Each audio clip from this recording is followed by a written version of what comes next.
Depuis 57. Je vais vous raconter l'histoire de Pierre de Lé. Ça commence, on est en 1901 à Marchand, et la famille de Lé, c'est avant tout une dame qui s'appelle Claudine Blin, qui est veuve de Lé, et qui tient une ferme. Elle tient une ferme dans un hameau qui s'appelle Colombier. Et elle a des enfants qui s'appellent Antoine, qui a 38 ans, qui s'appelle Claude, qui a 31 ans. Les deux jeunes filles sont parties. Et Claude, il est marié avec une dame qui s'appelle Chomard. Et l'histoire se passe, ce sont des paysans dans ce brave village que vous connaissez pour certains, les gens de casque. Vous êtes passé dans l'école à la Croix-Rosier, à la Croix-Marchand, à la Casserade, etc. Et ce qui fait le lien entre le Beaujolais vert et le Beaujolais rouge, la vallée d'Ader. Voilà. On avance un tout petit peu. On est en 1902, depuis en 1901, et effectivement, Pierre de Lé naît. Alors il naît tout juste en 1902, c'est le 31 décembre. Donc voilà. Donc ce sera l'aîné de la famille. Il aura 4 enfants. Et on verra que les autres enfants, on va les retrouver dans l'histoire de Pierre. Or, Pierre connaîtra effectivement ses parents, mais il ne connaîtra pas ses grands-parents paternels, s'ils sont morts avant. Il connaîtra très peu sa grand-mère paternelle, parce qu'elle décède, il doit avoir 15 mois. Et il connaîtra beaucoup mieux celle que j'ai évoquée en premier, puisqu'elle aura 17 ans. Il avait 17 ans quand elle disparaît. Donc pour Pierre, la jeunesse, dans ces époques-là, il est né en 1902, c'est la jeunesse avant tout, c'est la guerre de 14-18. Guerre de 14-18 qui est un événement qui lui laisse un sentiment, un souvenir amer, parce qu'il voit des gens partir, il voit des cousins partir, il voit ça d'un côté. Il voit des gens autour de lui qui vont faire la guerre, et lui, il n'y va pas. Il est trop jeune. Et voilà. Donc, sa maman, pendant ce temps-là, il sera tout des 20 heures, mais elle sera aussi, il la verra aussi, de la guerre de 14 jusqu'à 1930, elle était officière à Marchand. Or, est-ce que c'est ce village un peu enfoncé, où l'horizon est très proche, c'est ce que des monts autour, qui lui donne envie d'aller beaucoup plus loin, d'aller voir ailleurs? C'est possible. On va essayer de le suivre ailleurs. Et on va commencer par le suivre. Tu été trop vite.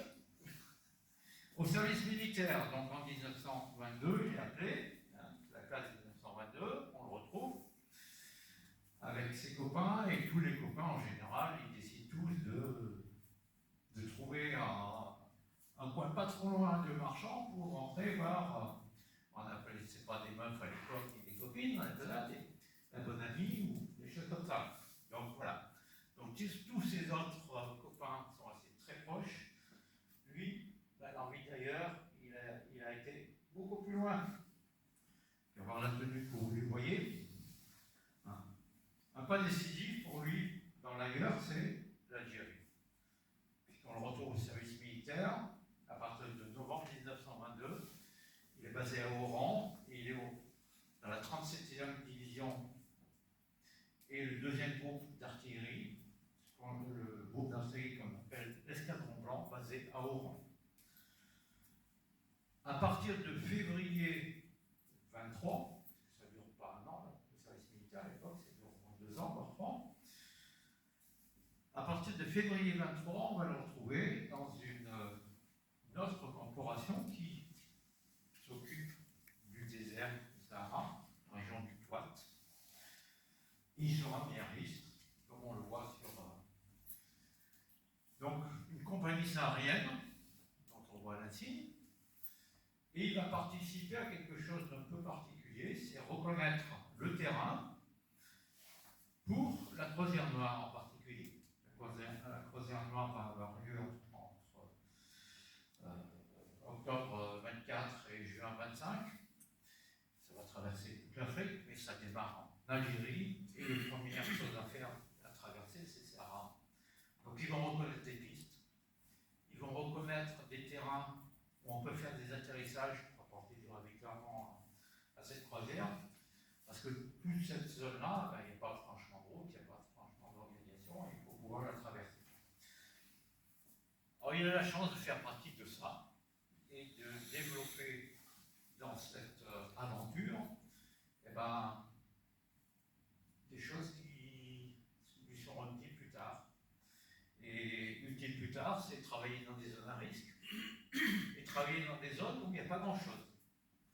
C'est-à-dire que c'est avec votre boulot que vous travaillez et avec ce que vous trouvez sur les lieux qu'il faut faire. Donc, pourquoi il est embarqué là-dedans, ou comment il est embarqué là-dedans, c'est que la France et l'armée voient un intérêt à faire cette croisière avec la marque Citroën. Et monsieur Georges-Marie Hart, qui est le patron de Citroën, a choisi un militaire pour l'accompagner, et c'est son capitaine de compagnie. Voilà. Donc je ne vais pas parler de tout ce qui se passe là, sur la croisière noire, c'est pas l'objet. Mais le meilleur ex-officier s'appelle Louis Autrin du Breuil. L'aventure ça n'a rien terminé pour Pierre. Il revient, retrouve Marchand, et on le retrouve à la tête d'une scierie, mais aussi huilerie. Ils vendent aussi du bois. Voilà. Donc c'est pas réellement le travail de la terre de ses ancêtres, qui sont plutôt paysans, mais il concerne quand même un petit peu de vigne. Il va faire de la vigne, on a Beaujolais après tout. Hein. Et il va passer un certain temps avec ce travail un peu rigoureux et sans doute calme. Un marchand, on n'a pas tout ce qu'on a vécu dans le Sahara, on n'a pas tout ce qu'on a fait en Algérie. Et c'est un monsieur qui a envie de faire des choses, puisque très rapidement, en février 27, il passe son permis de conduire. À l'époque, c'est assez rare. Il n'y a même pas 6% de la population qui a le permis de conduire. Donc,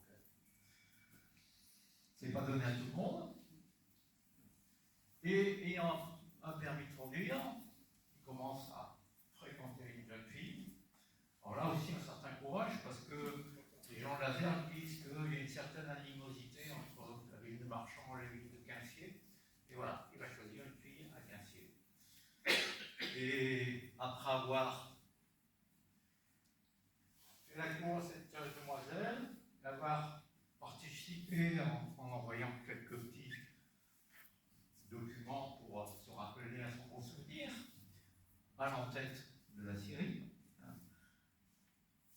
Il a marqué « À bientôt et en attendant le plaisir de vous revoir, recevez, mademoiselle, l'expression de mes sincères amitiés. » On ne parle plus comme ça aujourd'hui.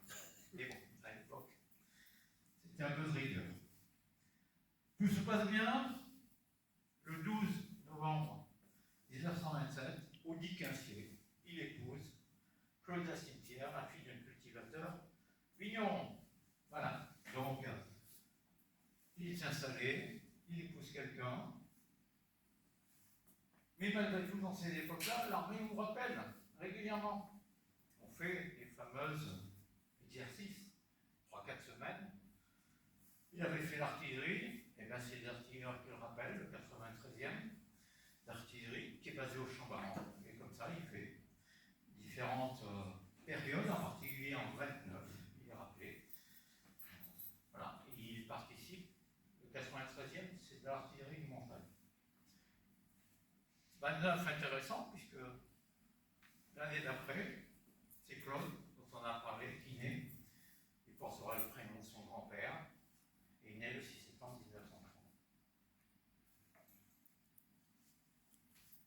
L'appel de la patrie, alors ça veut dire quoi ça? Ça veut dire, arrive rapidement après la naissance du Fils, des années qui vont faire du bruit, les années 37-38.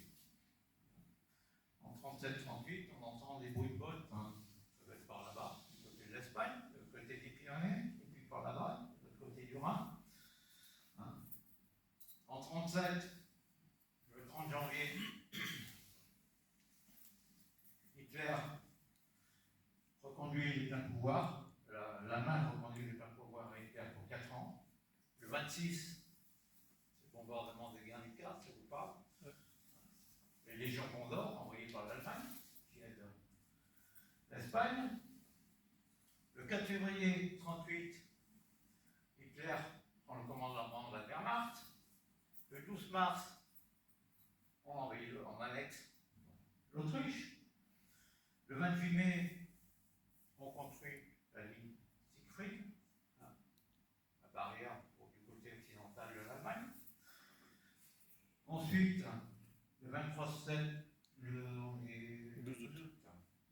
le 12 août, mobilisation générale en Allemagne. 23 septembre, mobilisation générale en Tchécoslovaquie. À partir de là, le Royaume-Uni, la France, l'Italie, l'Allemagne se voient pour essayer de faire des pactes de non-agression, etc. Donc il y a une espèce d'accord pour éviter la guerre. Mais on négocie avec un vache en guerre et on négocie en laissant copains, nos petits copains, les Tchécoslovaques, les Tchèques à l'époque. Et les Tchèques vont être attaqués rapidement en Allemagne. Le 15 mars, la Tchécoslovaquie est occupée. Le 28 avril, Adolf Hitler dénonce unilatéralement tous les accords qu'il avait avec les Anglais, en particulier maritimes, avec les Polonais, etc. Et donc, on essaie d'avoir un accord avec l'Allemagne pour que ça ne dure pas. C'est pas possible. Le 29 juin, on essaie de faire un accord avec l'URSS, entre les Anglais, les Français et l'URSS. C'est un échec. Et dans la foulée, le 26 juillet, c'est l'Allemagne qui fait un pacte de non-agression avec l'URSS. C'est signé le 23 août. Et comme tout est signé le 23 août, le 1er septembre, c'est parti. 4h45, sans déclaration de guerre, l'Allemagne et la Slovaquie rentrent en Pologne. Dans la même journée, c'est la mobilisation générale en France. Pierre Delay entend l'appel. Et la classe 22, on en a parlé tout à l'heure, la classe 22 n'est pas mobilisable. Et Pierre Delay, je rappelais, 14-18, il n'a pas pu y être. Ben là, il laisse son épouse, il laisse son fils, et il dit c'est plus important de partir pour la France. Voilà. Donc, il va intégrer le 14e bataillon du VOA. Alors, ce n'est pas les artilleurs, c'est les gens qui aident les artilleurs quand leurs instruments sont en panne, c'est-à-dire le bataillon d'artillerie, l'ouvrier d'artillerie de l'armée, et ça sera en garnison à Lyon. Et on reconnaît sur le blason la roue dentée, l'enclume, les canons et la grenade.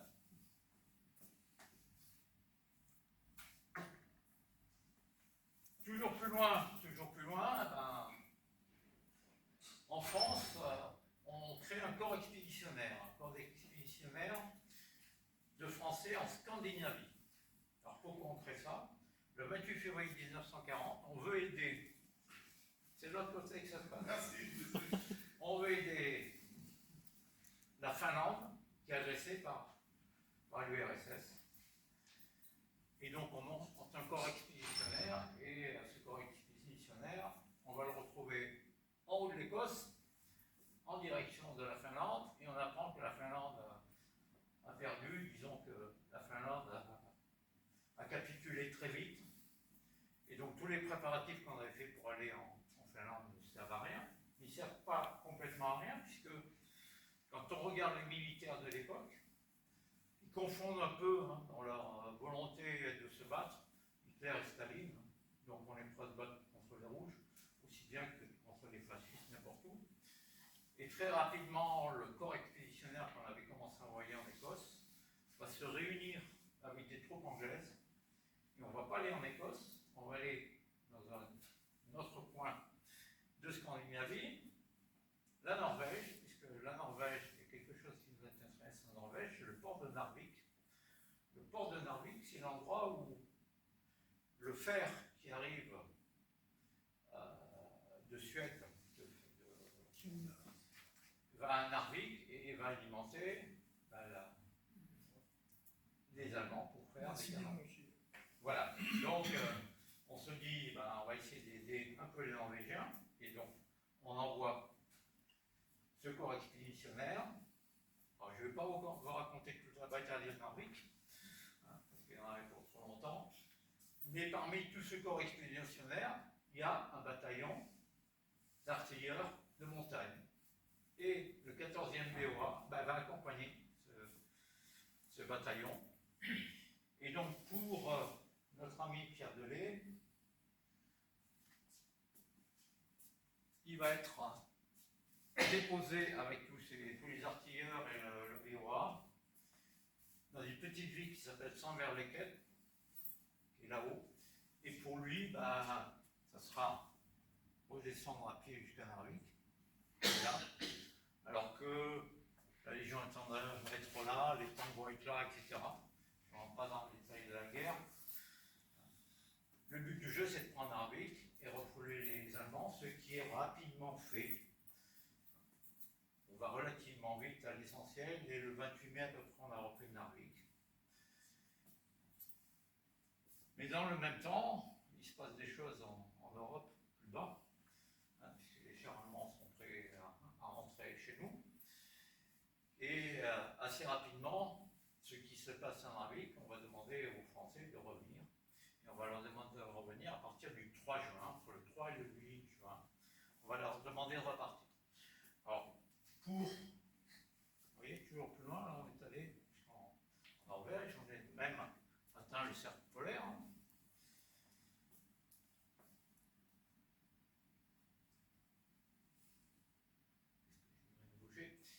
Narvik, c'est intéressant dans le sens où c'est la seule victoire des Alliés et la seule victoire française en 39-40. C'est la seule bataille qu'on ait jamais gagnée.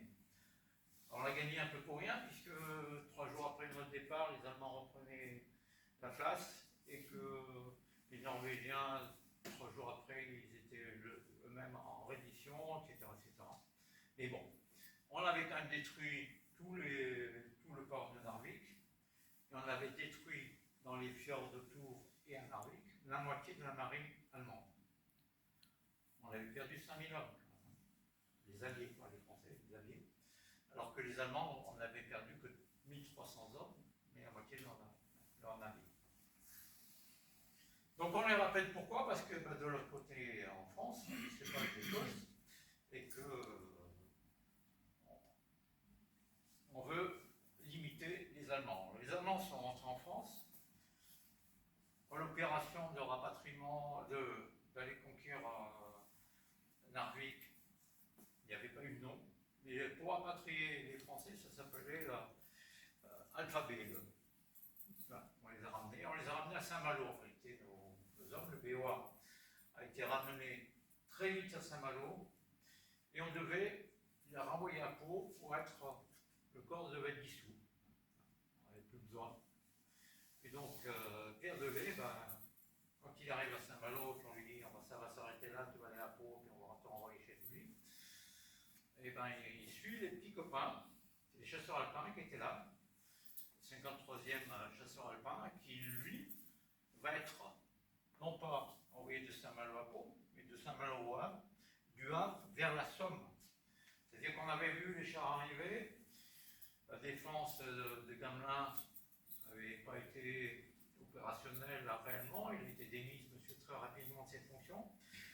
On a proposé à Weygand de reprendre la place pour savoir comment on fait pour se défendre vis-à-vis des Allemands qui arrivaient. Et Weygand avait prévu de faire une espèce de V entre la Somme et l'Aisne. Enfin, il y a d'autres petits servait à faire une barrière naturelle. On mettait nos chars devant et on mettait l'artillerie derrière, on mettait notre infanterie au milieu de tout ça.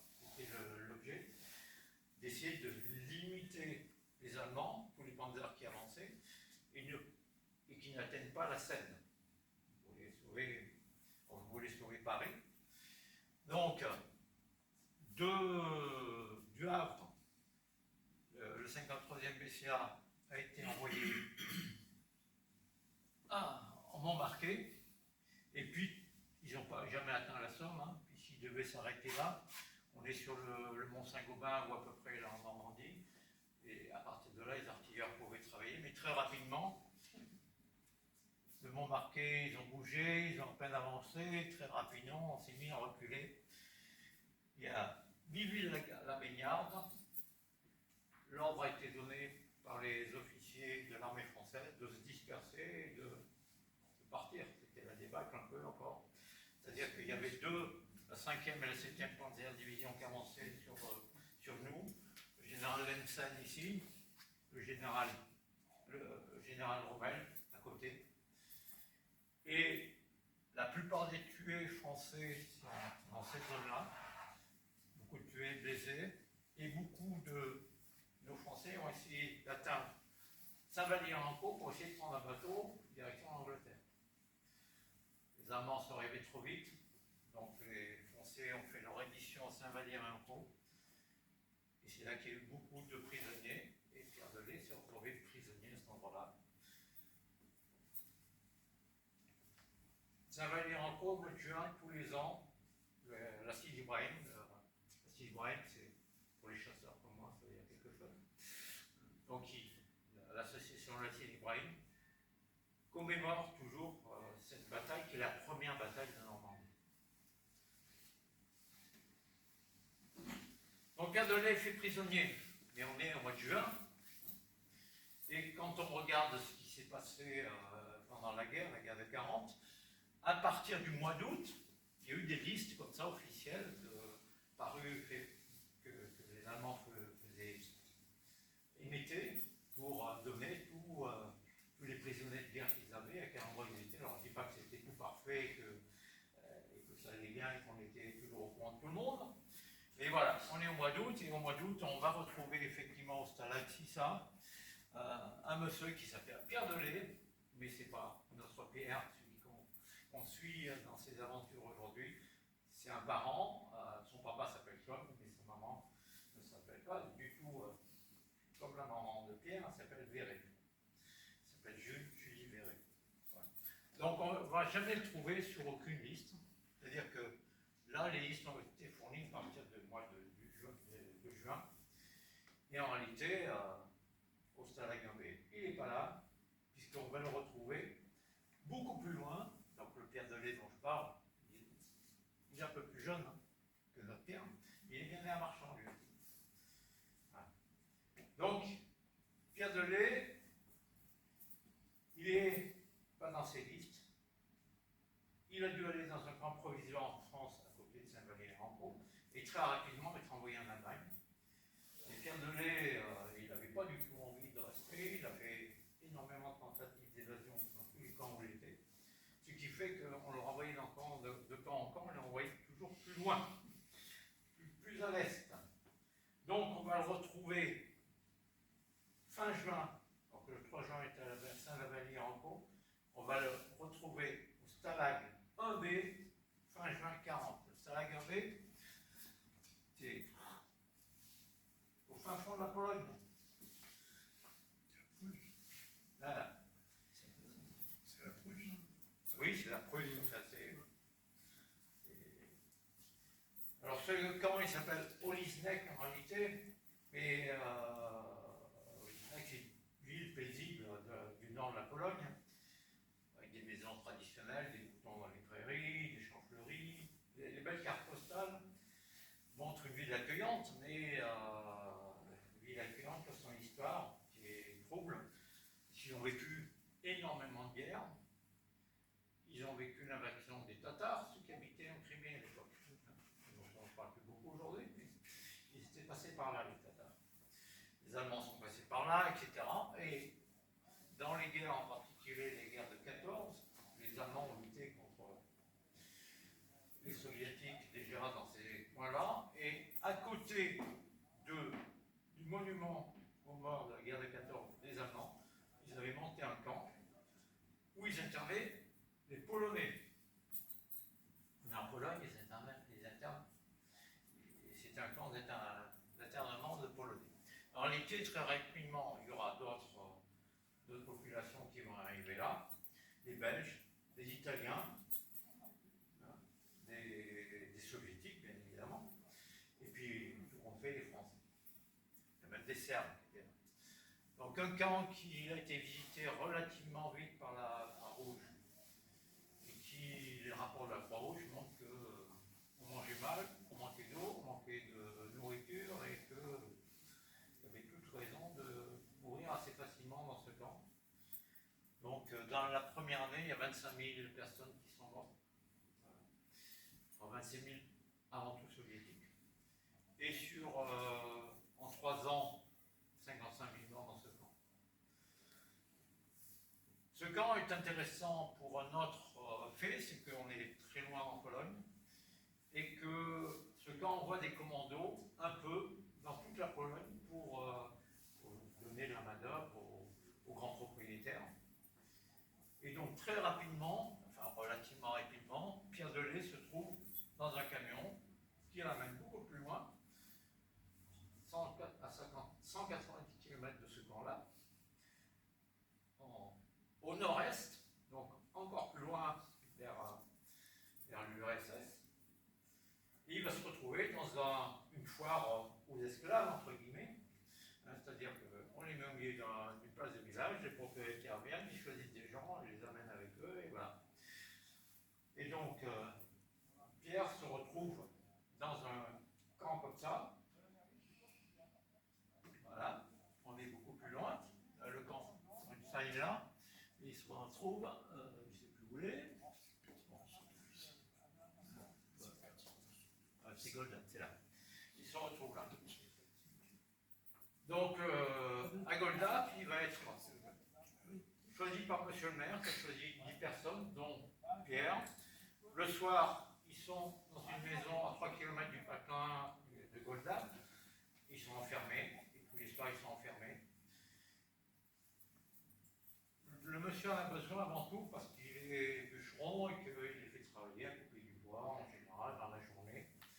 Et comme Pierre est un peu plus âgé que les autres et qu'il s'est compté, il a commencé à apprendre un peu les langues au travers de ses. Alors qu'il n'y a pas beaucoup de temps, il commence un peu à parler allemand, il commence un peu à parler polonais.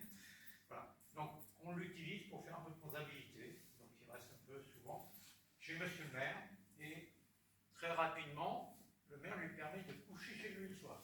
Il n'est pas obligé de rentrer au camp. Enfin, bon, il n'est pas obligé d'être enfermé le soir, il est enfermé chez le maire, mais c'est tout. Voilà. Donc, il va passer quelques temps là, il va essayer de s'échapper, il en parle à ses copains autour, puis les copains ils disent ça vaut pas le coup, hein, dans très peu de temps, on va être libéré, la guerre est finie, ils vont nous renvoyer chez nous. Bon. Donc, Pierre Delay dit c'est pas mon problème, moi.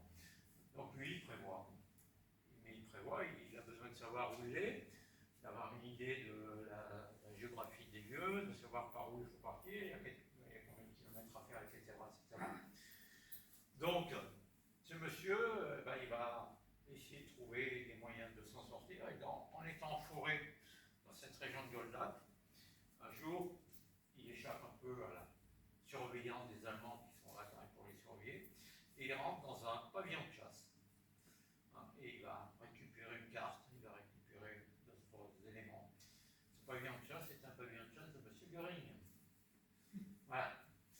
Donc, il ferme, il a osé. Voilà. Donc, il a piqué une carte. Il commence à savoir un peu où il est. La frontière la plus proche est à 50 km.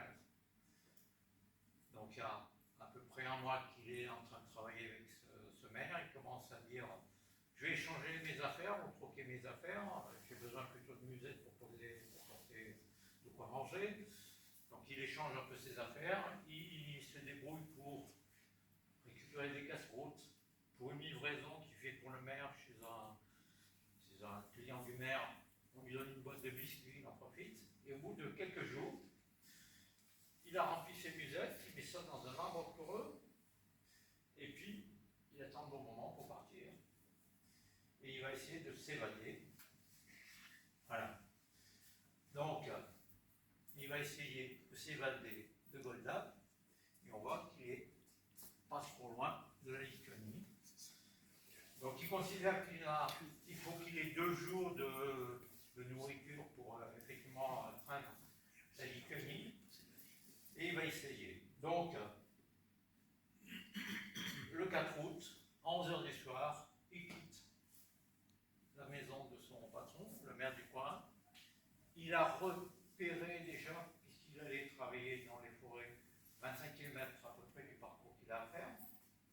Il est 11h du soir, il s'est enroulé les pieds dans des lambeaux de couverture pour ne pas faire de bruit. Et il fait d'autant pas plus de bruit que quand il est en forêt, qu'il est au bord de la route, il surprend même des biches ou des chevreuils qui sont en train de brouter, qui n'entendent même pas arriver. Donc tout se passe bien. Et lui, il a la chance que, par contre, il y a quelqu'un qui arrive à vélo, qui n'avait pas mis sa lampe, donc il ne l'a pas vu très loin, mais la chaîne faisait du bruit, il a le temps quand même de sauter, hein, pour éviter la personne qui a vélo qui ne l'a pas vu. Donc il marche comme ça, et puis au bout d'un moment, il se dit, voilà, je vais être relativement loin, je vais m'arrêter parce qu'il va faire jour, je vais être pris. Donc il a une carte et il observe l'endroit où il est. Il voit un lac, il voit une voie de chemin de fer et il sait se repérer. Il dit, voilà, je suis à peu près à 10 km maintenant de la Lituanie, donc je vais attendre le soir. Et le lendemain, je vais faire le chemin. Le lendemain, le soir même, il va passer la journée à l'abri et il va repartir la nuit. La nuit, il oblique un peu vers le sud pour ne pas passer juste au bord du lac, parce qu'au bord du lac, c'est un peu plus peuplé qu'un peu plus loin dans les champs. Malheureusement pour lui, au milieu des champs, il y a des tourbières, donc il fait quelques détours. Mais bon, il essaie de conserver son cap. Et au bout d'un moment, il arrive à une route. Voilà. Donc, sur une route, on ne marche pas comme ça en plein milieu, il rentre un peu au bord, il voit un peu plus loin qu'il y a un carrefour, il va voir le carrefour. Et le carrefour, malheureusement pour lui, c'est marqué en allemand. Il s'est dit, mince, pourtant j'étais persuadé d'être arrivé en Lituanie, et c'est tout marqué en allemand. En Lituanie, on n'écrit pas en allemand. Bon. Donc, il continue son chemin, il fait la route. Il voit un clocher, il dit, c'est peut-être plutôt par là-bas. Il arrive dans une petite ville, en pleine nuit, il arrive, bon, tout est calme, silencieux. Il essaie d'attendre un peu, et il se met sur un banc pour attendre, pas très loin de l'église, en se disant, le sonneur de cloche qui va venir, ou le marié qui vient, etc. Les hommes un peu qui fréquentent l'église, c'est peut-être plus humain que les autres, et on m'aidera peut-être un peu plus facilement si je m'adresse à la population. Il voit personne, et tard dans la nuit, c'est pas encore le matin, mais si on commence un peu à blanchir, il voit une dame qui sort de chez elle et qui va faire un besoin dans son jardin. Il laisse la dame faire son affaire, et puis après il l'interpelle et il lui dit Lituania. Il a essayé de parler pour dire est-ce que c'est la Lituanie ici, et la dame malheureusement lui répond Deutschland. Bon, donc on est en Allemagne. Donc je ne sais pas ce qu'il a fait, il n'a peut-être pas encore été assez loin. Il reprend ses musettes et il essaie de partir du village dans la direction qui l'intéresse, et il rencontre une autre personne qui est devant chez elle. À son allure, c'est un Polonais. Il lui pose la même question et il a la même réponse. On lui dit c'est toujours l'Allemagne, c'est pas la Lituanie. Il s'apprête à repartir, mais le Polonais l'interpelle et lui dit comme. Et le Polonais lui dit de le suivre, il suit le Polonais. Le Polonais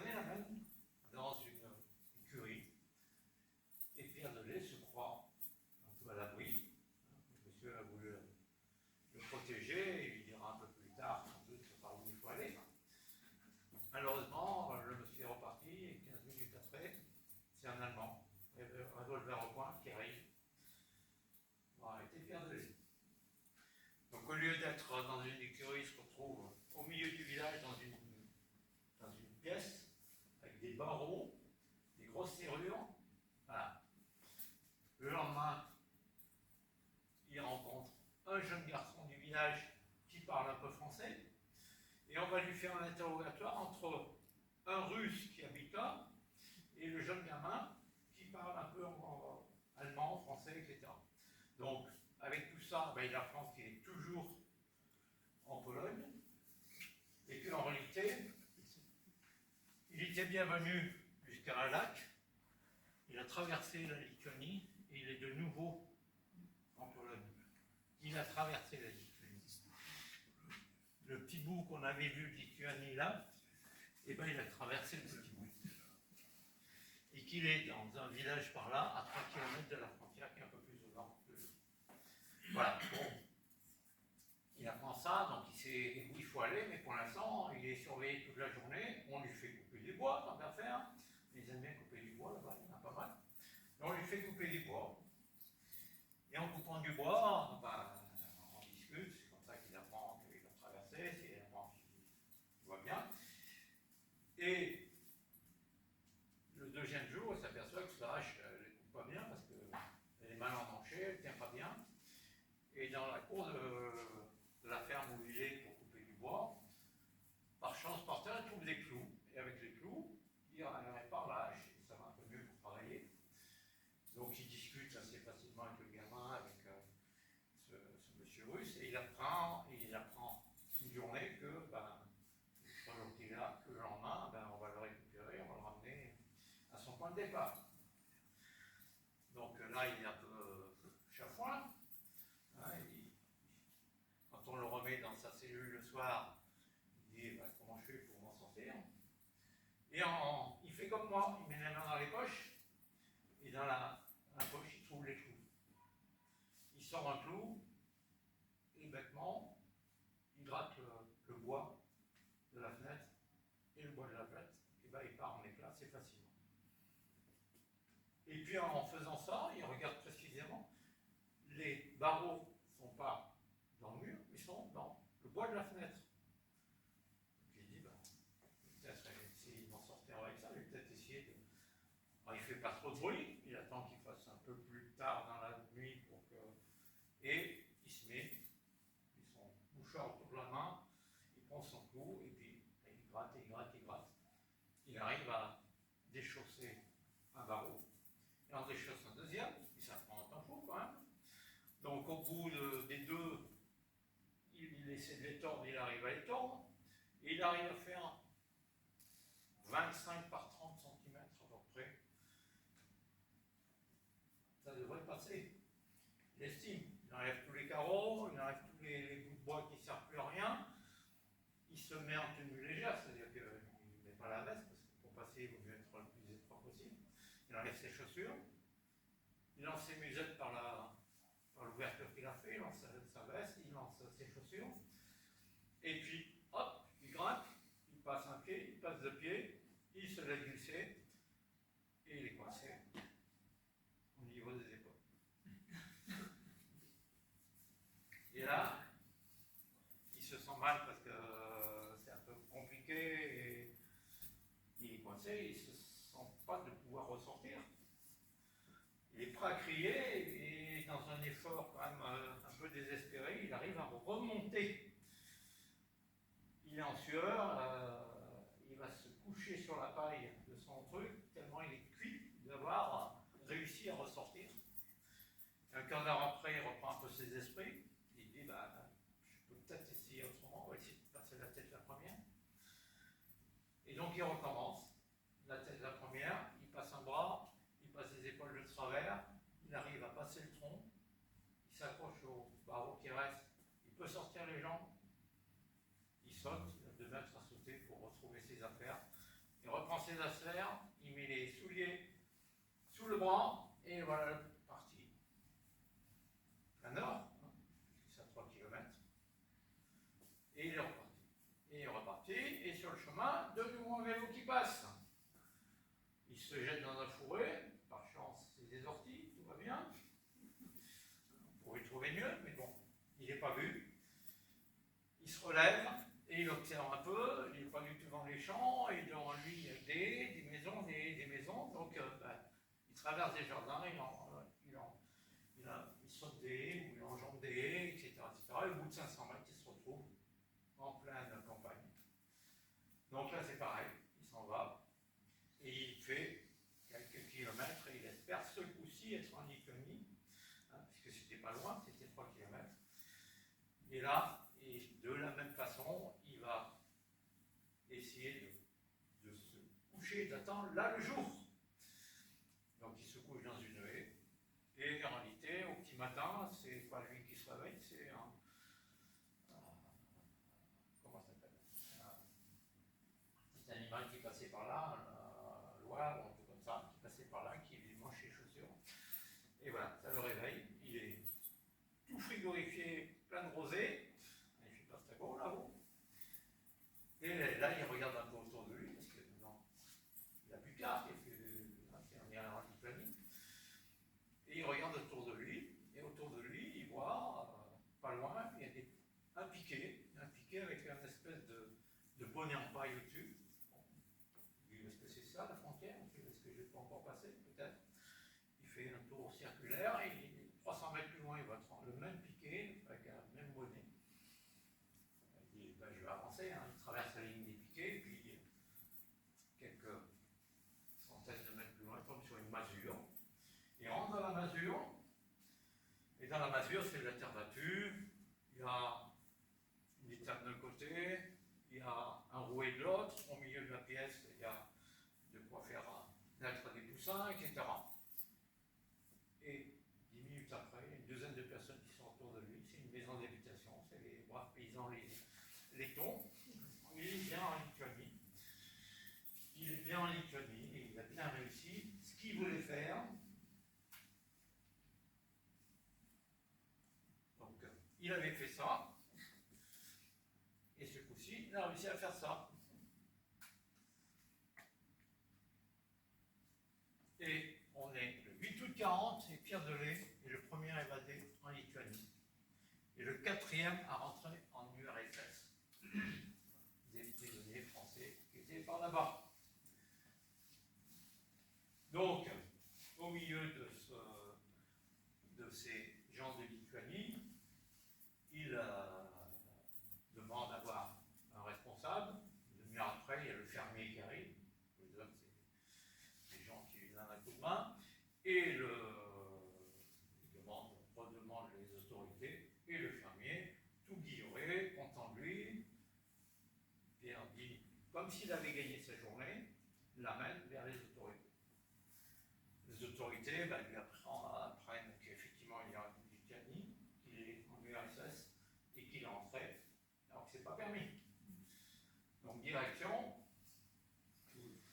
l'atoll encore un coup, hein, donc un peu dans le petit bled où il est, très rapidement à Kaunas, capitale. Là il y a des très très grandes prisons hein, à Kaunas, et pour ceux qui ont la chance d'aller en Lituanie, elles sont toujours visitables. C'était un peu comment ça s'appelle, les fortifications de la ville de Kaunas, c'est ça qui sert de prison. Donc il est en prison en Lituanie, et très rapidement en URSS, on le conduit en URSS. Donc le pays, l'URSS, est encore allié des Allemands. Donc il subit le circuit un peu des prisons classiques, de goulag en forteresse, de forteresse en prison.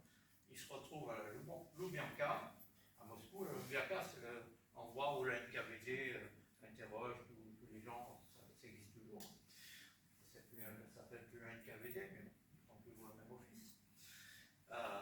Et on lui répète qu'effectivement, s'il est là et qu'il va rester en prison, c'est parce qu'il est entré en fraude.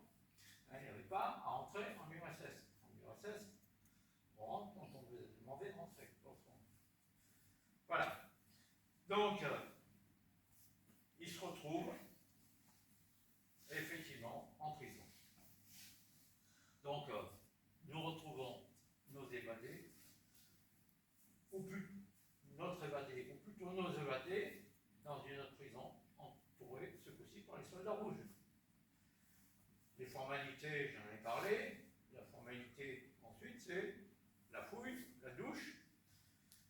passage chez le coiffeur.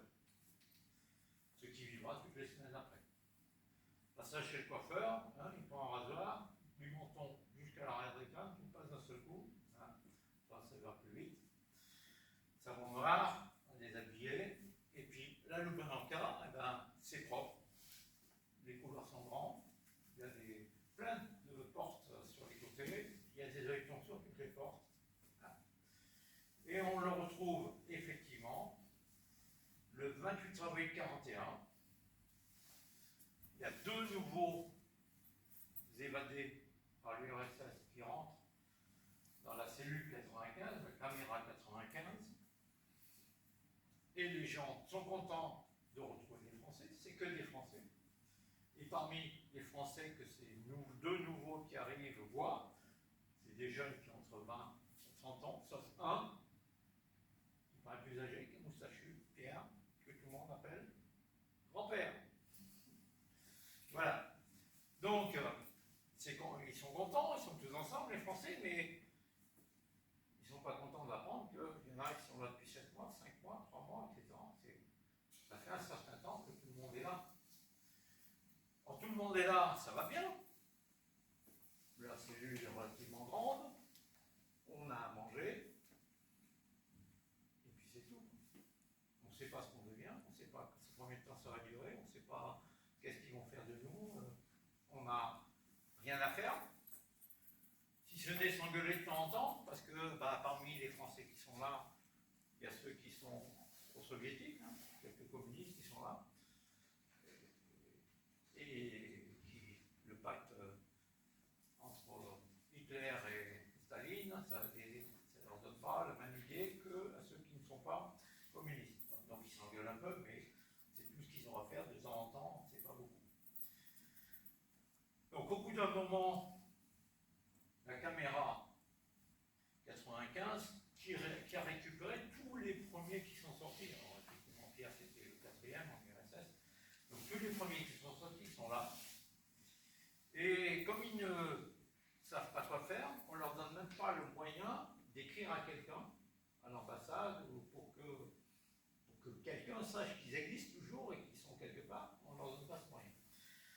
Et bien ensemble dans cette chambre, ils décident de faire la crève de la faim. Hein? Donc il est décidé, on va faire la grève, on va essayer de se faire entendre. Donc ils décident de faire la grève, on est le 3 février 1941, toute la chambrée refuse la nourriture, sauf les 3 communistes. Et ils apprennent que la caméra 97 fait la même chose. La caméra 97, c'est aussi des Français. Voilà. Et les Russes sont très surpris. En URSS, on ne fait pas la grève. On mange quand on vous dit de manger. C'est ça la règle.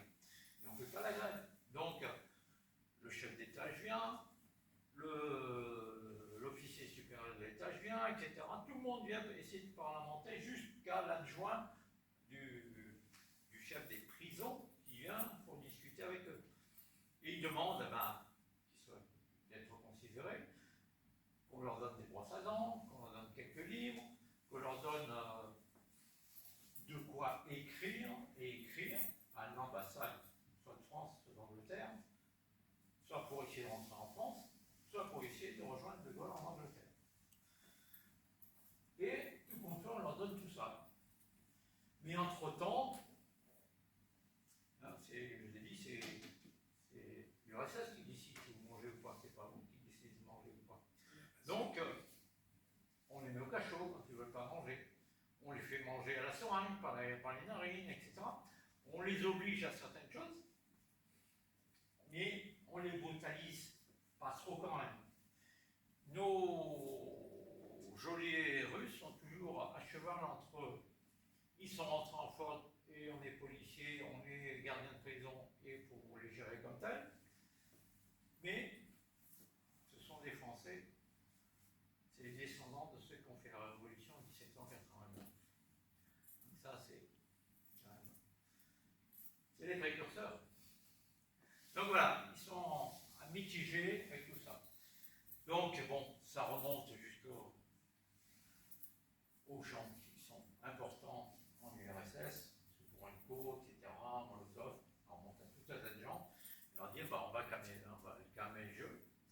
et on va les envoyer ailleurs.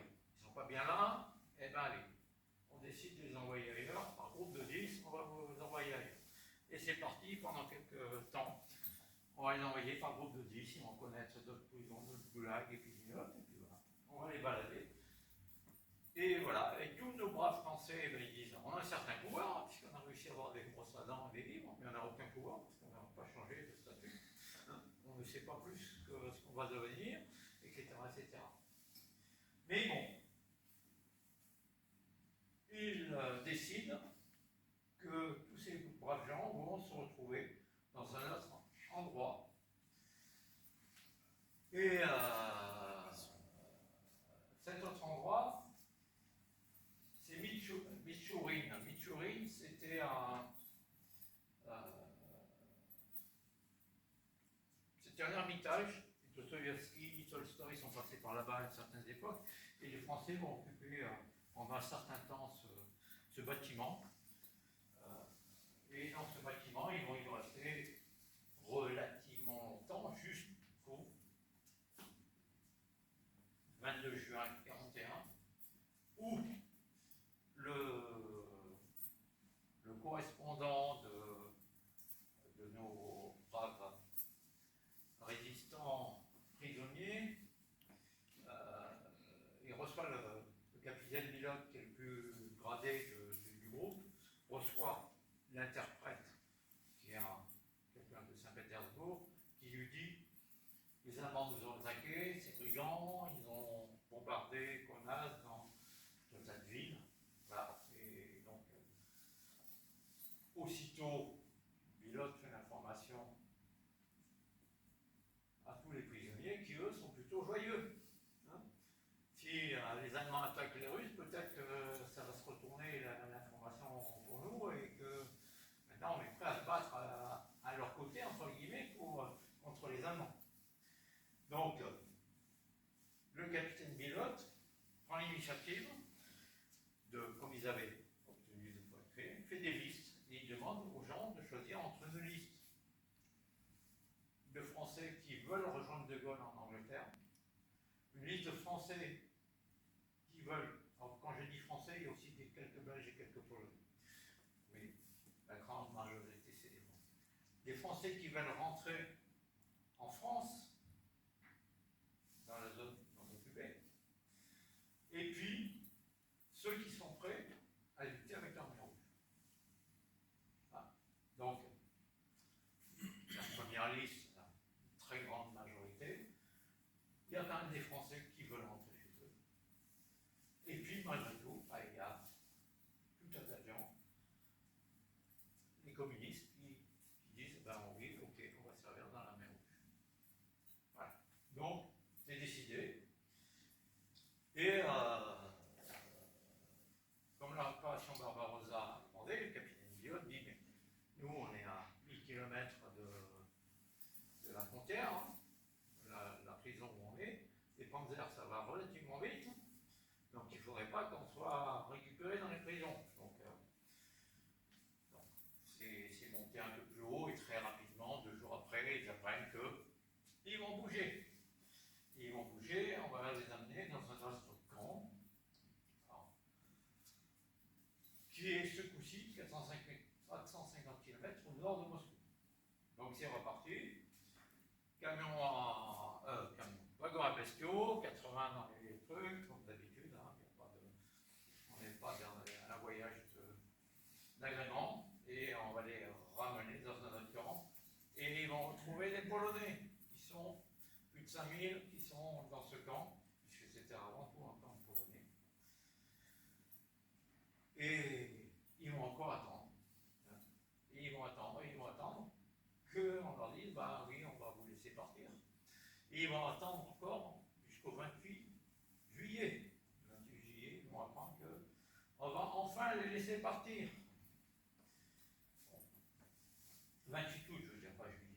C'est le 2 juillet qu'ils arrivent au camp, et le 28 août, ils vont partir.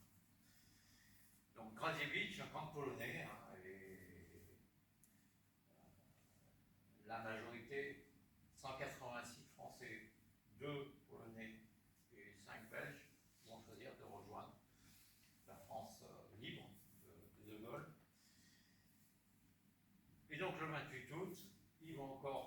chanter, parce que rien ne va très vite à l'époque dans les prisons russes, et on patientait quasiment toute la journée. Il faut dire que les Russes ont prévu de leur rendre toutes les affaires qu'on avait prises à ces gens-là quand ils étaient rentrés en prison. Donc on leur rend des petites bricoles, mais bon, tout ce qui était important, malheureusement les montres, elles ont été perdues. Hein, bon, c'est pas grave, voilà. Mais on passe la journée à rendre à tout le monde un peu toutes les affaires qu'on leur avait enlevées. Dans la balade qu'ils ont fait entre Mitchourin et Grazievitch, parce qu'ils l'appellent Grazievitch, ça ne s'appelle pas comme ça, mais c'est eux qui décident de l'appeler comme ça, Grazievitch. Il y a un jeune aspirant qui a mis un chant, le chant des évadés. Il a écrit un chant des évadés, qui sera leur chant de ralliement un peu pendant ces périodes où ils sont un peu plus joyeux. Voilà. Et qui chanteront aussi en Angleterre, etc. Qui traversera les frontières, ce chant.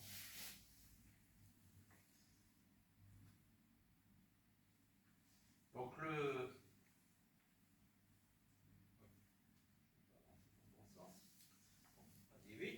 chant des évadés. Voilà le chant des évadés, pour ceux qui, je ne sais pas le chanter. C'est le chant des bataillonnaires, le chant des régiments d'Afrique. Pour ceux qui savent le chant des régiments d'Afrique. Donc le 28 août, ils vont enfin à 19h le soir arriver toute une série de camions qui vont les amener à la gare locale, à Volodja. Et ils montent dans les camions et ils sont toujours sous le feu des mitraillettes russes.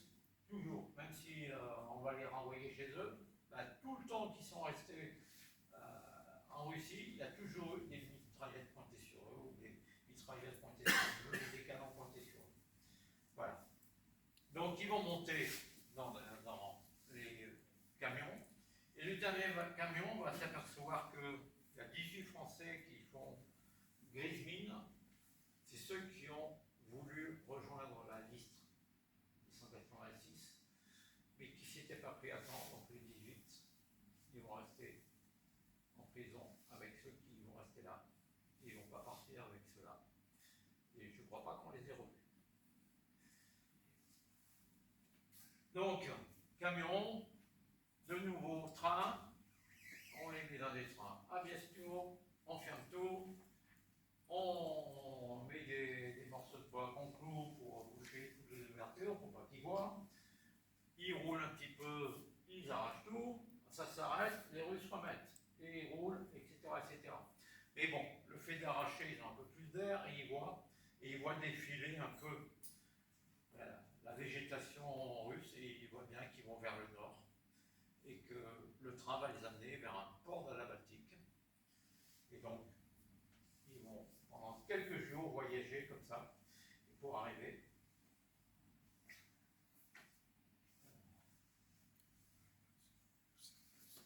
Et à partir de Moscou, ils vont arriver sur la Baltique, un peu plus haut, leur camp est là, je veux dire.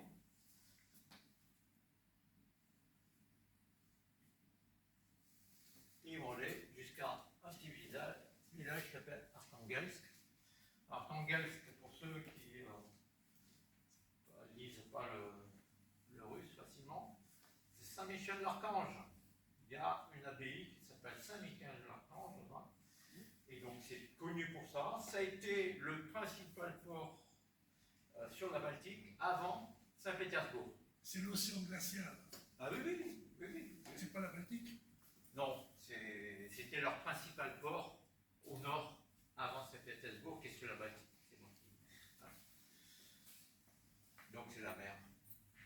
Voilà. Donc ils arrivent à Arkhangelsk dans leur wagon. On les laisse pas ôter parce qu'ils sont arrivés un peu tôt, ils sont arrivés à 4h du matin, et on les fait sortir à 6h30. On traîne encore dans les wagons.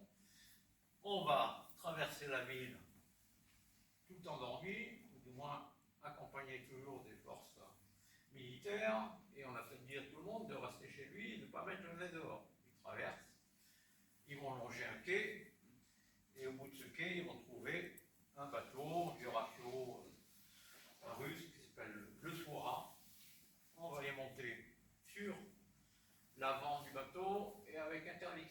la balustrade, sachant qu'au-dessus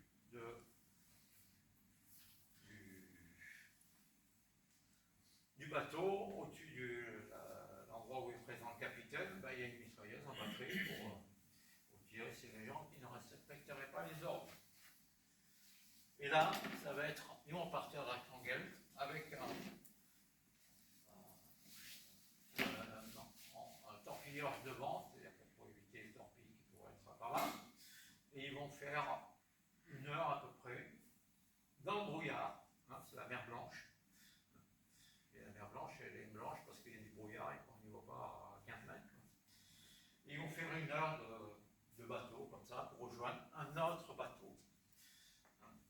Et cet autre bateau, c'est l'Empress of Canada, un paquebot canadien qui était un paquebot de luxe avant la guerre et qui a été réquisitionné et qui pendant la guerre s'appelait l'US-1. Et c'est en particulier ce bateau qui a ramené les troupes néo-zélandaises et australiennes vers l'Europe pour faire la guerre de 40. Mais là, ils avaient été réquisitionnés pour récupérer les Français.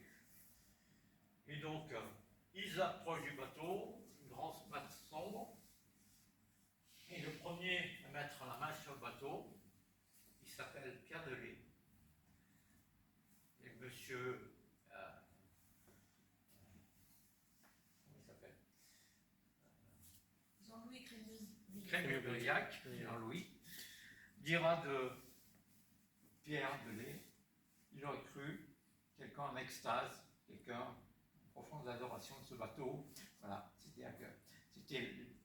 la liberté qui était devant eux. Donc, ils monteront sur le bateau et ils montreront comment on le fait dans les prisons.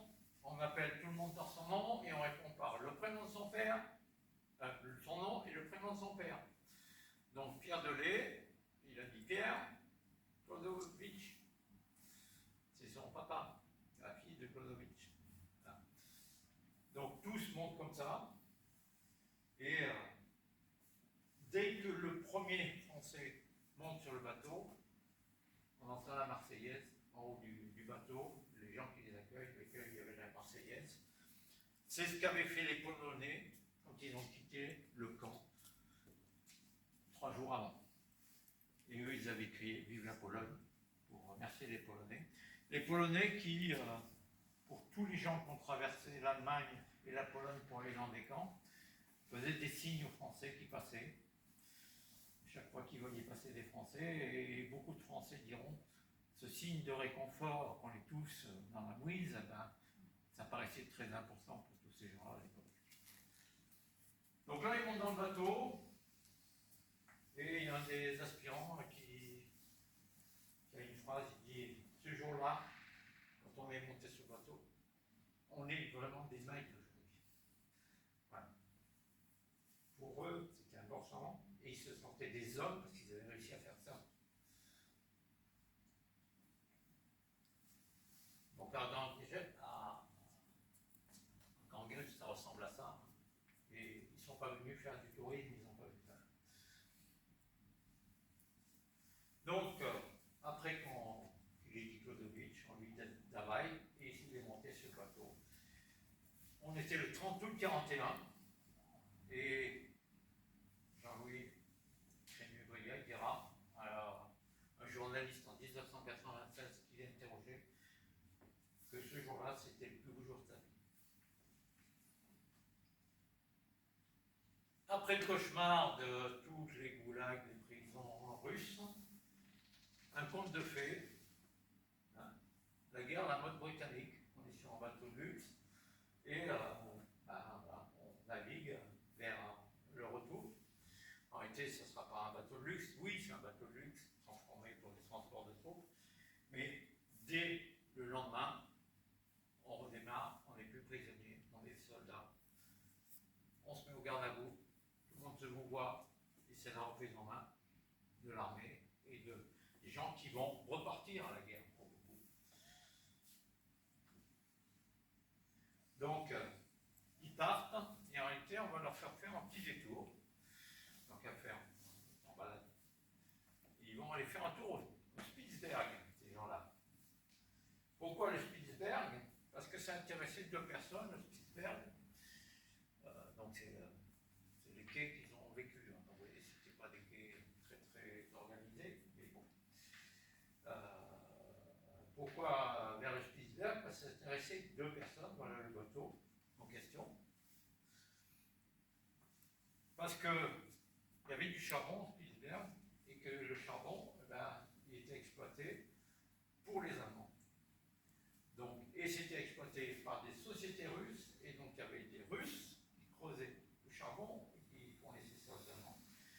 Donc on a été faire un tour là-bas, et c'est paru effectivement dans les journaux français relativement vite, parce qu'ils ont détruit les mines à ciel ouvert, ils ont fait brûler. Ils ont récupéré les 700 soviétiques qui bossaient là, c'est les soviétiques qu'ils ont amenés chez eux. Ils ont récupéré quelques Norvégiens ou choses comme ça qui étaient aussi là. Et ils ont surtout demandé aux Français, qu'ils avaient remis en commando, d'aller détruire une station météo allemande et une zone où ils accueillaient les sous-marins pour être ravitaillés. Les U-boats qui passaient par là pour être ravitaillés, et ben ils ont fait, les Français ont été détruire la zone des U-boats. Donc, ils ont récupéré ça, donc on va retrouver tous ces gens-là avec des médailles spécifiques au fait qu'ils ont été au Spitzberg et qu'ils ont été les premiers à aller là-bas. Donc, le lendemain de l'attaque du Spitzberg, ils reprennent leur route et ils vont aller vers Glasgow. Et un matin, ils rentrent dans la Clyde. La Clyde, c'est la petite rivière, l'avant-port de Glasgow. Et de là, ils vont monter rapidement dans des wagons rembourrés, pour une fois, sur des bons sièges. Et on va leur donner en cadeau de bienvenue des pommes. Ça faisait 15 mois à peu près qu'ils n'avaient pas mangé une pomme, ces braves gens. Et ben voilà. Et ils ont fait la traversée de Glasgow vers Londres. Et ils sont arrivés à Londres. Et quand ils arrivent à Londres, une foule les accueille sur le quai de gare. Un buffet dressé aux couleurs de la France. Des jeunes filles françaises sont là en uniforme. Elles leur posent des questions, on leur propose des gâteaux. Pour eux, un bout de France sur un quai de gare. Et avant tout des Français. Et ce qui est le plus surprenant, c'est qu'il y a des képis français qui n'avaient pas vu depuis très longtemps. Donc, le colonel d'Assonville, que certains connaissent peut-être, je vais parler de lui, des forces françaises est là pour les accueillir, ainsi qu'un lieutenant des aides de camp de Gaulle qui s'appelle Maurice Schumann, qui était une des voix de Radio France. La voix de Radio Londres, je veux dire. Donc, leur interlocuteur, c'est un monsieur qui s'appelle Willoughby en anglais, et Willoughby leur évite toutes les formalités pour rentrer en Angleterre. D'habitude, on va dans une maison où on est mis en quarantaine quand on arrive en Angleterre. Là, ils ont pu bypasser tout ça et pouvoir arriver à Londres assez vite. À partir du moment où ils ont débarqué, qu'ils ont été reconnus un peu, tout ça, ça a fait l'objet de X publications à la BBC ou dans les journaux, et même de parachutage en France de papier comme quoi ces gens-là étaient rentrés, et un peu de leur parcours. Après avoir été accueillis, ils montent dans des bus et ils vont rejoindre un camp qui s'appelle le camp de Camberley, on est à 70 km au sud-ouest de Londres, et c'est la principale base des forces françaises en Angleterre à cette époque-là. Il y avait tout le monde, hein, les marins, aussi bien que des aviateurs, des défunts, des colonels comme des simples soldats, des femmes, des hommes. C'était un camp français. Quand ils arrivent, il y a plus grand monde. Je ne dis pas qu'il n'y a pas de français du tout, mais il y a plus grand monde. majorité sont déjà partis sur des opérations en Afrique. Voilà, donc ils sont établis là et ils vont passer un certain temps pour se former eux aussi à différentes choses. Donc, je vous dis, voilà comment ils feront pour traverser l'ombre. Il y a Pierre Delay qui apparaît aussi sur cette photo qui est parue dans les journaux. Troisième à gauche.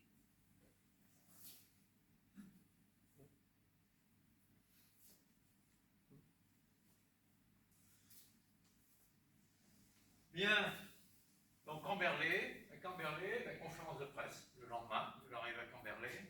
Donc le capitaine Bilov, qui est toujours le plus gradé, accompagné du lieutenant Richemont, hein, qui avait dit sur le quai, sur le port du bateau que c'était des mecs maintenant, vont passer une conférence de presse pour expliquer ce qu'ils ont fait, qu'est-ce qu'ils sont devenus. Donc il raconte que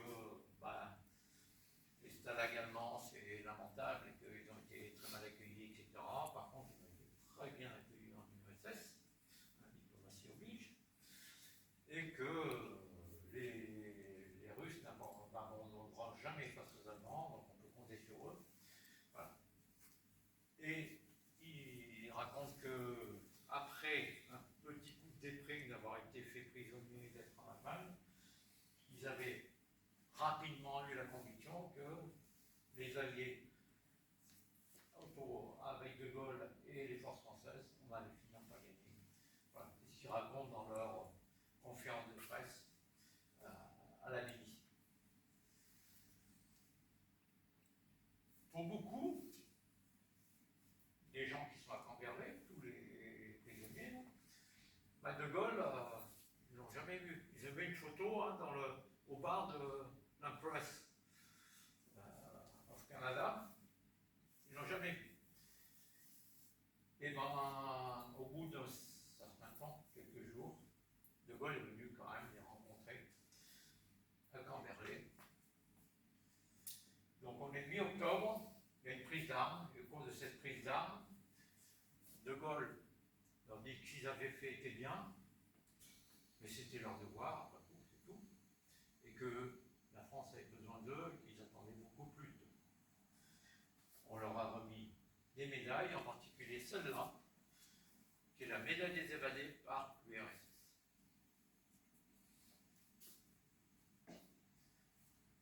Et à cette occasion, De Gaulle rencontre Jean-Louis Crémieux-Brilhac et lui dit je sais que vous avez pris des notes sur tout ce que vous avez vécu, et vous prenez 3 mois et vous nous racontez tout ce qui s'est passé avec ces gens qui ont traversé la Lituanie, l'URSS, etc. Et M. Crémieux-Brilhac s'est exécuté. Il a écrit un livre à l'époque. Crémieux-Brilhac, c'était juste un nouvel officier qui sortait à peine de Poitiers. Et donc il a décrit, il a écrit dans un livre qui s'appelle Retour du RSS, juste en 42. Et ce livre, il en a parlé, et il l'a repris en 2004. Il a exploité d'autres sources, il a rencontré d'autres personnes. Et il a écrit un livre qui s'appelle Prisonnier de la liberté. Et ce que je vous raconte, ça sort un peu de tous ces livres. Ce sont des conversations que j'ai eues avec Marie, avec les livres qu'elle a écrits aussi, et tout un tas de livres que j'ai lus pour vous raconter tout ça. La consécration pour nos braves, les évadés de l'URSS, ça a été le 15 novembre 1941. La grande messe de la France libre. C'est-à-dire les Français habitant la Grande-Bretagne, donc l'Association des Français de Grande-Bretagne, avait souhaité faire une grande réunion. Et donc, ils ont pris l'Albert Hall, à Londres, vous connaissez peut-être.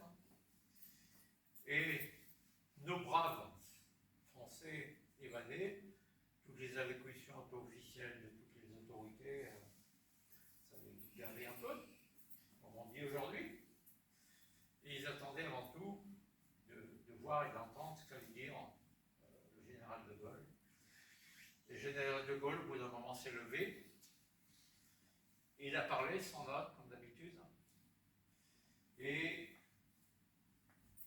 je vais lire les extraits de ce qu'il a dit. Nous disons liberté, égalité et fraternité parce que notre volonté est de revivre que dans l'ère de la victoire, fidèle aux principes démocratiques que nos ancêtres ont tirés du génie de notre race et qui sont l'enjeu de cette guerre pour la vie et la mort. Voilà. Donc, il a lancé tout un tas de phrases comme ça, ou un texte relativement sur la France, la liberté, la patrie renouvelée. Et tous ces braves gens qui étaient là, les évadés, c'était des soldats qui, à la fin de cet exposé, se sentaient à côté du général de Gaulle, les garants de la liberté de la France. Donc, ils ont continué à travailler, et notre ami Pierre Delay n'a pas attendu toutes ces réunions 6 jours après son arrivée. Il avait déjà rencontré les gens qui pouvaient lui faire accéder à ce qu'il voulait faire, c'est-à-dire retourner en France et œuvrer pour la liberté de la France. 99% des gens qui étaient dans la salle à côté de lui allaient faire des combats et repartir en Afrique du Nord. Lui, il voulait aller en France. Et donc lui, il s'est formé avec quelques personnes, ils étaient une quinzaine à se former à ce moment-là, pour faire des parachutages, pour faire des sabotages, pour savoir passer des messages à la radio, etc., etc. Il s'est formé à ça pendant un certain temps. Alors, il faut bien voir que quand on regarde les statistiques de ces gens-là, quand on revient en France, leur durée de vie en France était environ 6 mois. Alors pour beaucoup, au bout des 6 mois, malheureusement, ils n'étaient plus là. Pour quelques-uns, au bout des 6 mois ou à peu près, on a pu les récupérer et les ramener en Angleterre, mais c'est très peu. Donc voilà, Pierre Adelé, il était parti dans cette formation. Et il attendit fin 42, parce que c'était le plus âgé du groupe, on l'a fait partir un peu en dernier. Il a attendu fin 42 pour revenir en France, être désigné pour être le chef de radio d'un mouvement de résistance, le groupe Phalanx, qui avait constitué Christian Pineau en zone libre dans un premier temps.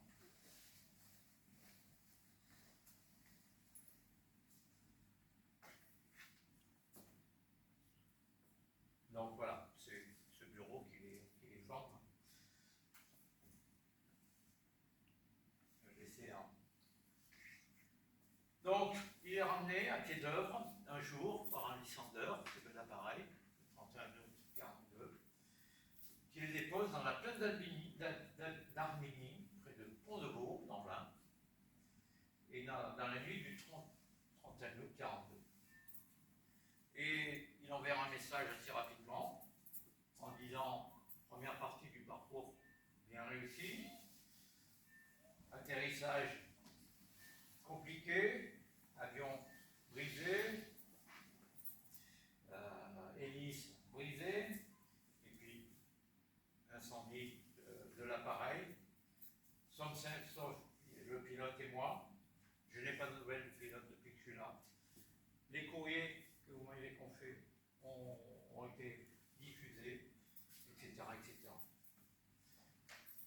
Voilà. Donc il avait atterri, et effectivement, dans les zones d'atterrissage utilisées, de temps en temps, les Allemands s'apercevaient qu'on pouvait atterrir là et creuser des fossés. Et malheureusement, ce jour-là, quand il est arrivé, l'avion il est allé dans le fossé. Donc l'avion il est resté sur place, mais bon, ils n'ont pas laissé à disposition tout le monde. Voilà. Donc, Pierre Delay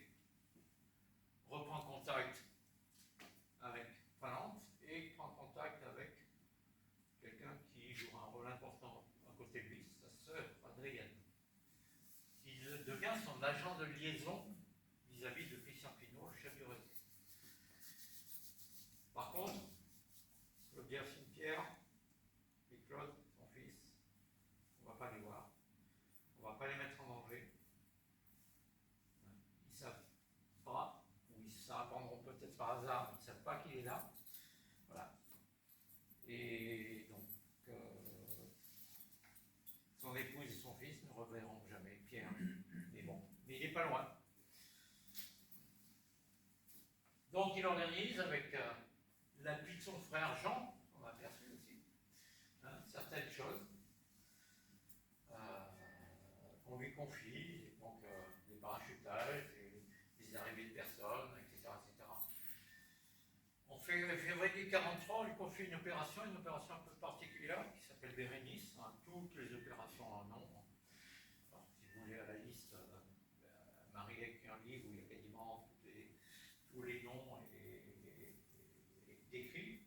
Là, il est chargé de recevoir sur un terrain du côté de Saint-Jean en Saône-et-Loire 5 personnes.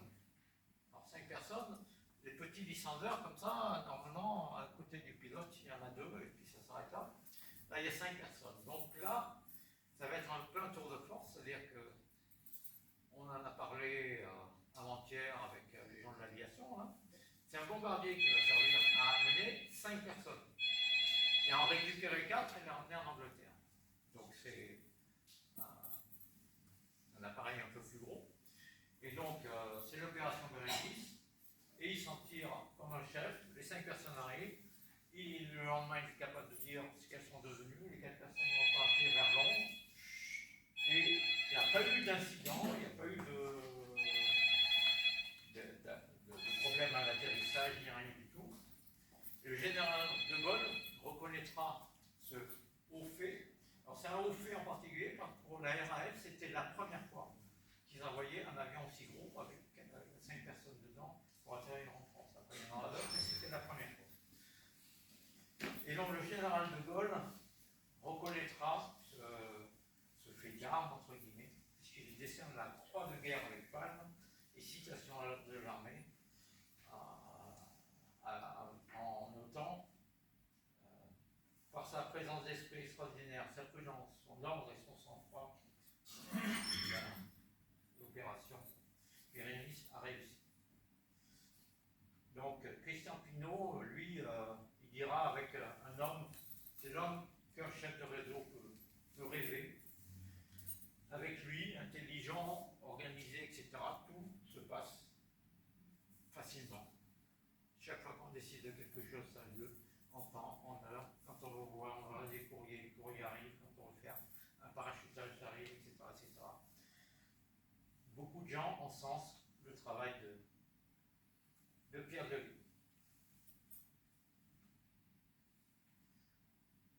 Opération Sirène. Opération Sirène, on avance un peu. Effectivement, c'est l'opération qui est décidée pour amener Jean Moulin en France. Donc on a décidé de réunir toutes les forces françaises et Jean Moulin va être normalement le leader de tout ça. Et donc il y a une opération Sirène qui est prévue. Et ben, on choisit Pierre Delis pour l'opération Sirène pour amener Monsieur Délestrin, le général Délestrin et Jean Moulin. Donc, c'est pareil, on lui demande de trouver des terrains d'atterrissage. Et effectivement, dans son travail, il a repéré les terrains dans l'Ain, dans la Loire, dans la Saône-et-Loire et jusqu'au Puy-de-Dôme. Et avec la RAF, il décide des terrains qui vont être utilisés au fur et à mesure des différentes opérations. Là, il avait prévu pour Bérénice d'atterrir pas très loin d'ici, puisque c'est du côté de Loyette. Et la RAF a décliné le terrain en demandant à trouver un autre terrain. Et donc, ils choisiront un terrain un peu plus haut, du côté de Melay. Alors, tout le monde se rappelle ou se rappelle pas, mais tout le monde devrait savoir que Jean Moulin est arrivé par Melay. Et il est arrivé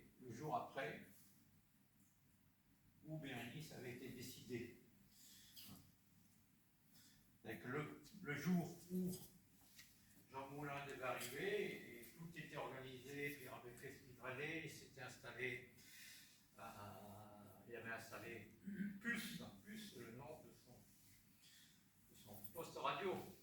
Il avait installé Pulse chez son cousin à Marcigny, pas loin de l'endroit où il devait atterrir, etc., etc. Et en écoutant Radio Londres avec son cousin, il apprend que Sirène, qui devait être dans le nom, Sirène ne viendra pas ce jour-là, et c'était la journée. Et donc il allait venir le lendemain. Et le lendemain, ils écoutent de nouveau la radio, et ils entendent qu'effectivement, il va arriver. Mais dans le message, il y a marqué 3 fois, c'est plus 2 bonhommes qui arrivent, c'est 3. Et ils arrivent dans le descendeur où il y a 2 places. Donc devinez où était le 3e. Il était sous la banquette où les 2 autres étaient assis. Voilà. Parce qu'il n'y a pas beaucoup de place dans un descendeur. Et celui qui était en dessous de la banquette, c'était Christian Pinault, le chef de réseau, avec Jean Moulin, le général TS. Voilà, donc ça sera l'opération Sirène 2, le jour d'après. Donc c'est Melay, terrain au bord de la Loire, reconnu par 2 patriotes, lieu dit l'île de Bagnols. Et effectivement, Pierre sait qu'il peut compter sur son cousin, Jean Burdin, qui habite à Marcigny. Et donc, si vous allez à Marcigny, en haut là, c'est là où il y avait la radio. Et ça existe toujours, ça s'appelle plus Groupama maintenant en bas. Mais c'est toujours 11 place du 11 novembre, et c'était là où il y avait la radio. Donc, l'atterrissage prévu la veille aura lieu le lendemain. Le 19, tout se passe bien. Pierre et son cousin écoutent à nouveau la radio. Et il entend la langoustine à le Béguin 3 fois. Langoustine à le Béguin. Ça veut dire qu'ils arrivent, il y a 3 fois, il y a 3 personnes. L'atterrissage est bien lieu pour 3 hommes la nuit du 19 au 20 mars. Donc, une stèle à Melay rappelle ces faits avec le fait que Jean Moulin arrive et avec le fait que c'est Pierre Delay qui a organisé toute l'opération. Donc 23h40, le Lysander, on l'a vu tout à l'heure, avec un groupe capitaine anglais, M. Widger, pose son avion et rapidement une traction Citroën arrive, récupère les 3 bonhommes et retourne vite. Et donc le monsieur qui conduit la traction avant, alors c'est une traction avant, c'est un garagiste, c'est une traction avant qui est un peu modifiée, il peut prendre 3 personnes de plus. Ça servait de taxi, cette traction avant, c'était le taxi du coin, et il ramène tous ces gens-là à Marcigny, rue de Chenal, au numéro 20, dans le garage de ce monsieur, et il se retrouve rapidement dans la salle à manger, en face, au 18, chez ce monsieur. Et malheureusement, au 18, donc la stèle, on l'a vu, au 19, je veux dire, le 18 c'est le boulanger. Au 19, il n'y a pas d'échappatoire, ils réfléchissent tout de suite, et si les Allemands arrivent, qu'est-ce qu'on fait? On ne sort pas derrière. Par derrière, c'est face à la gendarmerie.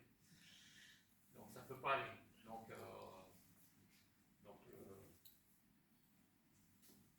ce monsieur va voir son copain qui est derrière, qui est fourni, il est en train de sortir ses pains. Il dit: est-ce que tu as les moyens de m'aider à planquer 3 personnes? Il dit: mais oui, moi j'ai en face de la boulangerie, là où je stocke ma farine, à l'étage il y a une chambre, et il y a une porte derrière qui conduit vers les jardins de l'église. Et donc c'est là, dans cette chambre, que Jean Moulin passera sa nuit d'arrivée en France. Et tout se passera bien. Voilà. Donc, à 1h40 du matin,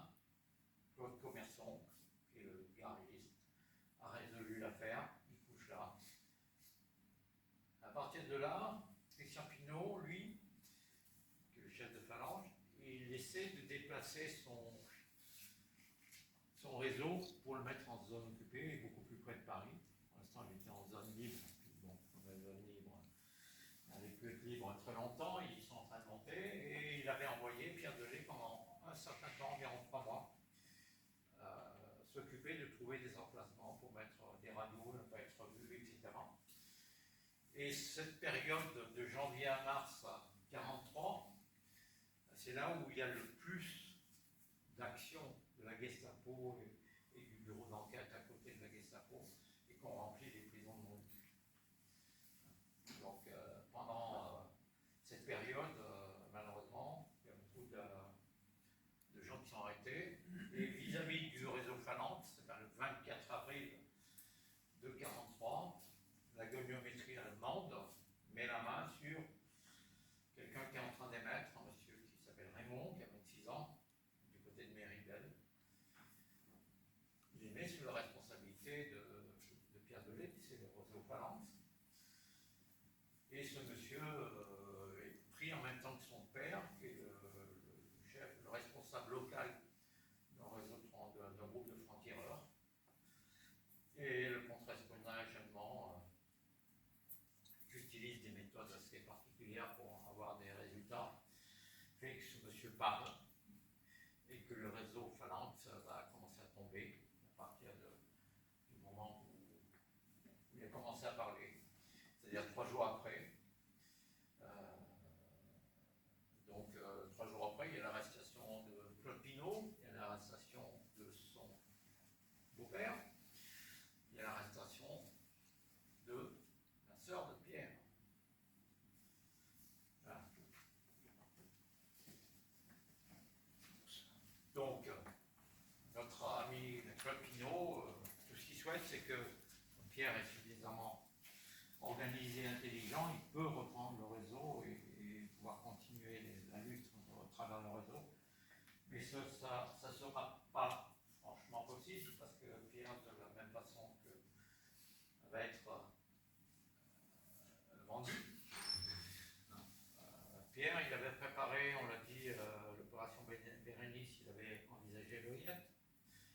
À l'Oyette, il a des amis qui s'appellent les Samis, donc il se réfugie de temps en temps chez les Samis. Et en cette mois de mai 1943, il va chez les Samis et malheureusement, un voisin, pour ne pas dire une voisine, informe que ce monsieur est là et donc il va être surpris par les Allemands chez les Samis, il va essayer de s'échapper, il va être mitraillé à l'Oyette.